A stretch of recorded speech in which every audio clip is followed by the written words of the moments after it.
Mummy जी, परसों मेरी माँ आ रही हैं।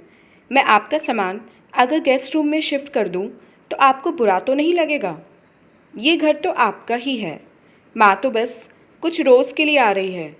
अगर उसे कोई दिक्कत होगी और मेरे भाई भाभी को पता चला तो मुझे 4 बातें सुनाएंगे। आप क्या कहती हैं? बबीता अपनी सास मीना जी से कहती है।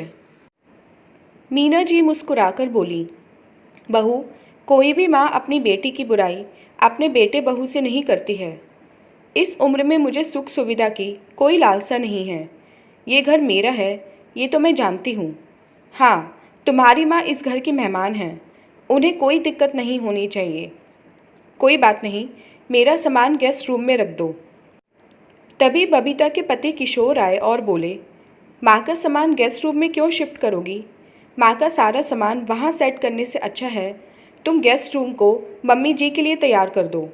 तुम्हें मेहनत भी कम लगेगी और तुम्हारी माँ इस कमरे में रहें या वहाँ रहें, एक ही बात है। बबीता बोली, मम्मी जी को कोई दिक्कत नहीं है, पर आपको बहुत तकलीफ़ हो रही है। किशोर बोले, मेरी माँ का स्वभाव मैं जानता हूँ। अपनी खुशियों को मारकर हर बार समझौता करना, यही तो इन्होंने आज तक किया है।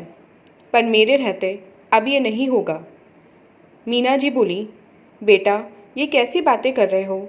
ये मेरा ही घर है। बहू सही कह रही है।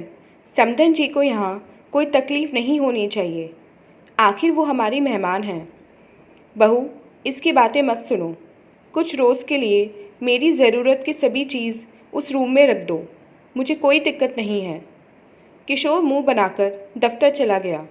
इधर बबीता बड़े ही उत्साह से अपनी माँ के लिए उस कमरे को तैयार कर रही थी और गेस्ट रूम को साफ करने की जिम्मेदारी उसने नौकरों को दे दी। अगले दिन बबीता ने अपनी माँ की पसंद की सभी चीज़ें बनवाईं। दोपहर में बबीता की माँ कुमुज्जी आई। बबीता की खुशी का ठिकाना नहीं था। हर लड़की अपनी माँ से मिलकर इतनी ही खुश होती है। सबसे मिलने के बाद कुमुज्जी बबीता के साथ कमरे में बैठी थी। बबीता ने उनका और अपना खाना कमरे में बुलवा लिया। कुमुज्जी बोली, बबीता, तुम्हारी सास ने खाना खा लिया? बबीता बोली, माँ, वो ये सब नहीं खाती हैं। उनके लिए खाना उनके कमरे में भिजवा देती हूँ। चलिए खाना खाते हैं। कितने दिनों बाद हम दोनों एक साथ खाना खा रहे हैं। शाम में किशोर दफ्तर से आए। आते ही गेस्ट रूम में माँ से मिलने के लिए गए और बोले, माँ, दोपहर की दवाई ले ली थी? मीना जी बोली, अच्छा हुआ बेटा, तुमने याद दिला दिया। मेरे तो ध्यान से ही उतर गया था। दवाइयों का डब्बा न जाने रामू ने कहाँ रख दिया है, जरा देखो।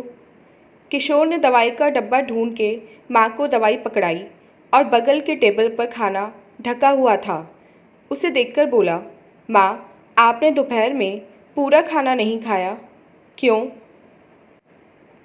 मीना जी बोली, बेटा, मैं सादा खाना खाती हूँ। आज खाने में मिर्च मसाला था, मुझसे ज़्यादा खाया नहीं गया। तुम मेरी छोड़ो, अभी दफ्तर से आए हो, जाओ हाथ मुँह धो लो, फिर रात में हम इकट्ठे बैठकर खाना खाएंगे।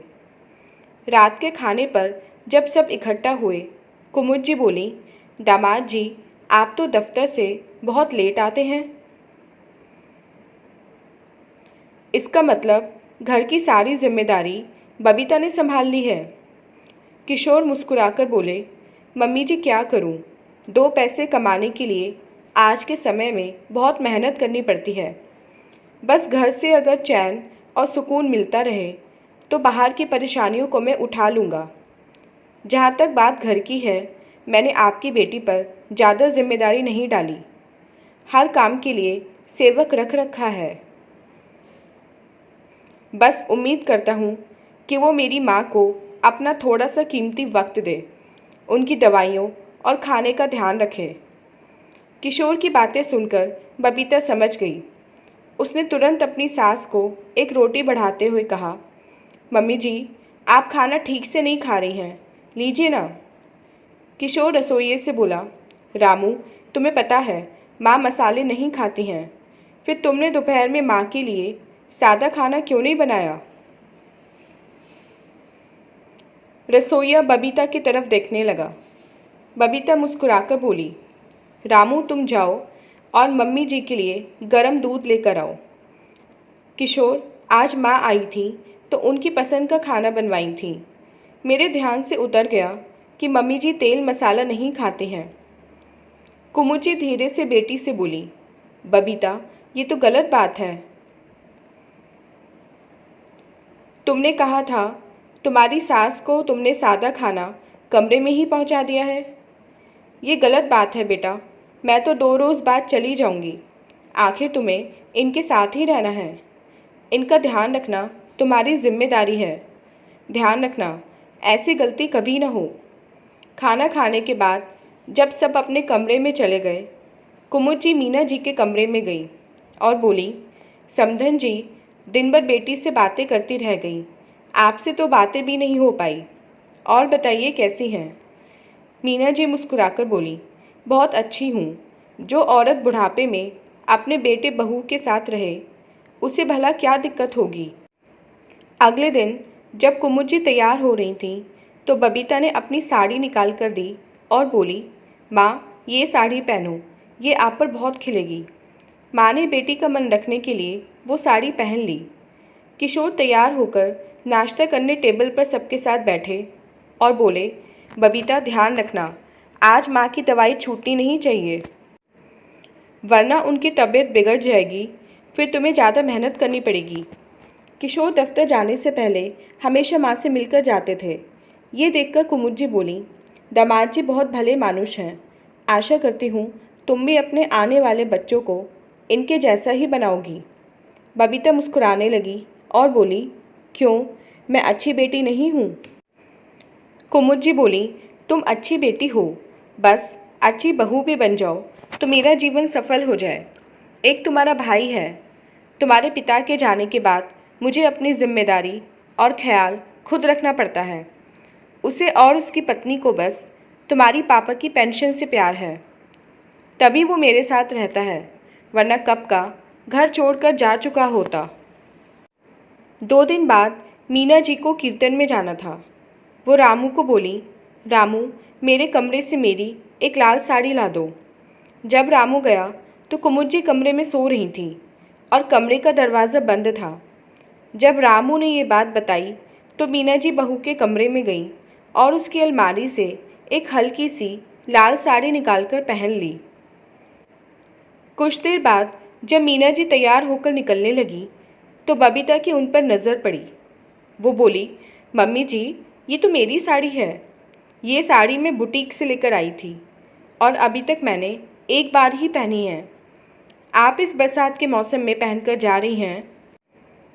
मीना जी बोली, बहू मैं तुम्हारी साड़ी नहीं पहनती। समधन जी मेरे कमरे में दरवाज़ा बंद करके सो रही हैं और तुम दूसरे कमरे में फ़ोन पर बातें कर रही थी। कीर्तन में बहुत सारे लोग आएंगे। अगर मैं घर की साड़ी पहनकर जाऊंगी तो लोग 4 बातें करेंगे। कहेंगे बेटा कमाता है और माँ ऐसे कपड़े पहनती है। तुम ही बताओ मैं क्या करती। बबीता बोली, आप मुझसे कह देती, मैं अपनी कोई पुरानी साड़ी आपको निकाल कर दे देती। अब मुझे इसे ड्राई क्लीन के लिए देना होगा। बबीता की तेज़ आवाज़ सुनकर कुमुद जी की नींद खुली और जब उन्होंने ये बातें सुनी तो वे बोली, अरे मीना जी इस साड़ी में आप बहुत अच्छी लग रही हैं। आपने बताया था आपको कीर्तन में जाना है। जाइए जाइए, आपको देर हो रही है। कुमुद जी ने बबीता को आंखें दिखाईं और इधर मीना जी कीर्तन के लिए चली गईं। उनके जाने के बाद वो बोली, अपनी सास से बात करने का क्या तरीका है? एक साड़ी क्या उन्होंने तुम्हारी पहन ली, तुमने उन्हें कितना कुछ सुना दिया। तुम भूल रही हो जिस पैसे से ये साड़ी आई है उन पैसों पर तुमसे पहले उनका अधिकार है। बबीता बोली, उनका अधिकार कैसे है? माँ बोली, पैसे क्या तुम खुद कमाती हो? वो पैसा उनका बेटा कमाकर तुम्हें देता है, तब तुम बुटीक और मॉल में जाकर शॉपिंग करते हो। मुझे तुमसे ऐसी उम्मीद नहीं थी। अब तुम में और तुम्हारी भाभी में क्या अंतर है? आशा करूँगी तुम इस तरह से उनसे कभी बात नहीं करोगी। 2 घंटे बाद मीना जी वापस आईं। कुमुद जी बोली, अरे समधन जी, आप बड़ी जल्दी आ गई। कीर्तन खत्म हो गया? मीना जी बोली, नहीं, वो कीर्तन में नीचे बैठना था। ज़्यादा बैठती तो बहू की साड़ी खराब हो जाती, इसलिए प्रणाम करके चली आई। मैं कपड़े बदल कर आती हूँ, फिर रामू को बोलूँगी ये साड़ी ड्राईक्लीन को दे दे। कुछ देर बाद मीना जी रामू को ड्राईक्लीन के लिए भेज रही थीं तो बबीता बोली, मम्मी जी, अब जो होना था वो हो गया। मैं खुद इसे ड्राइंग करवा लूँगी, आप रहने दीजिए। मीना जी बोली, बहू, अगर यही साड़ी तुम्हारी माँ पहनती तो क्या तुम्हारा व्यवहार उनके साथ भी ऐसा ही होता? मैंने तो कभी अपने बेटे और तुम में अंतर नहीं किया, पर शायद तुम भूल गई। रात में जब सब खाना खाने बैठे, कुमुद जी बोली, समधन जी, कल सुबह मैं चली जाऊंगी, तो आज रात हम दोनों एक साथ सोएंगे। पता नहीं फिर कब आपसे मिलना होगा। किशोर अपनी सास को बोला, मम्मी जी, आप अपना ये गुण थोड़ा सा बबीता को दे देती तो मुझे बहुत अच्छा लगता। बबीता मुंह बनाकर किशोर को देख रही थी। तभी किशोर बोला, अरे माँ, मैं आपको कुछ दिखाना भूल गया, रुको मैं आता हूँ। ये देखिए, आज मेरी कंपनी का बहुत बड़ा मुनाफा मेरे द्वारा हुआ, मुझे प्रमोशन और ये चेक मिला है। मीना जी बोली, बेटा, ये तुम्हारी मेहनत का फल है, ये बहू को दे दो। बबीता मुस्कुराने लगी। किशोर बोला, माँ, मेरी मेहनत के साथ आपका त्याग और आपकी मेहनत भी जुड़ी है। अगर आपने अपना पसीना बहाकर मुझे इस लायक नहीं बनाया होता तो आज मैं यहाँ नहीं होता। मीना जी बोली, बेटा, इस उम्र में तुम मेरी इतनी इज्जत, इतना मान रखते हो, मेरे लिए यही बहुत है। इन पैसों पर मेरा नहीं, बहू का अधिकार है। मेरे शौक़ करने के दिन अब ख़त्म हुए। इसकी उम्र है अभी सजने संवरने की, और तुम्हारे पैसों पर मुझसे ज़्यादा अब इसका अधिकार है। इतना कहकर मीना जी ने वो चेक बबीता के हाथों में दे दिया। कुमुद जी अपनी बेटी की तरफ देख रही थीं। बबीता की आंखों में आंसू आ गए। उसने मीना जी से कहा, मम्मी जी, अगर मेरी किसी बात से आपको तकलीफ़ हुई है तो मुझे माफ़ कर दीजिए। कोशिश करूँगी कभी अपनी बातों से आपको दुखी ना करूँ। आज से जैसे मेरी माँ हैं वैसे ही आप मेरे लिए हैं। मीना जी बोली, बहू, याद रखना, तुम्हारी माँ के जाने के बाद भी इस घर में तुम्हारी एक और माँ रहेगी। अगर एक लड़की अपनी सास से माँ जैसा प्यार करती है तो उस सास से खुशनसीब कोई नहीं है। फिर भी सास अगर बहू के साथ बुरा व्यवहार करे तो उसके जैसा बदनसीब भी कोई नहीं है।